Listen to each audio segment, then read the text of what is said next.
Long, long time ago lived a king who decided he's going to build for himself a beautiful palace.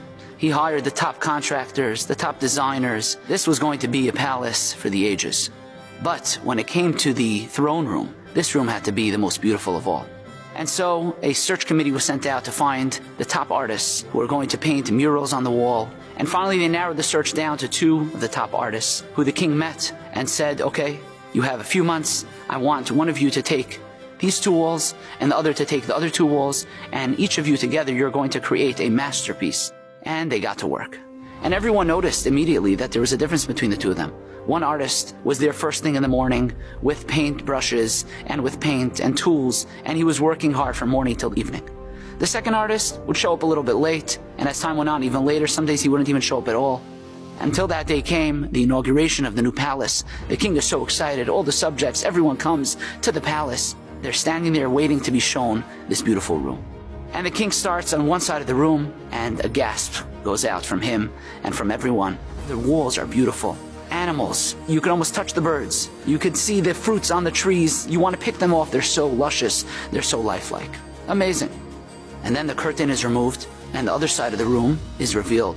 And now everyone is puzzled. That side of the room, he hasn't done anything. There's no paint. But what everyone realizes is that he had covered it with some kind of material that was reflective. And when you looked at the wall, you saw a reflection of the other wall, a replica of what the other artists had done. I'm going to pause for a moment, because this is quite a famous story. And most people have heard the story with a different ending than the original. That the king takes a bag of gold coins and gives it to the first artist, and he said, this is for your hard work.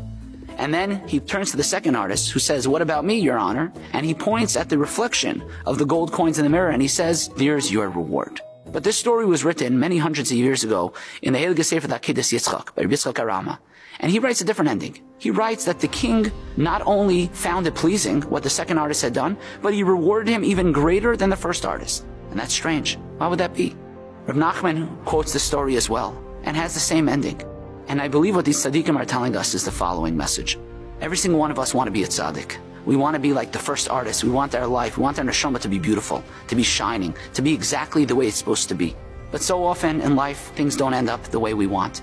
And we find ourselves in places that we don't necessarily want to be. The Gemara tells us in Sukkah, Amr Rab Shimon ben Lakish, Yitzra shel Adam misgaber olav b'chol yoyim, v'ilmolei HaKadosh Baruch Hu sha'ozer loi, eina yachaloi. Every single day, our Yetzer Hara overpowers us. And without Hashem's help, we would be unable to overcome the Yetzer Hara. Now that's very strange. Why does Hashem give us a Yetzer Hara that is stronger than us, that would overpower us? Isn't the point for us to choose to have an equal fight? The Gemara gives us the answer. The Gemara says, Ilmolei HaKadosh Baruch Hu oizer loi.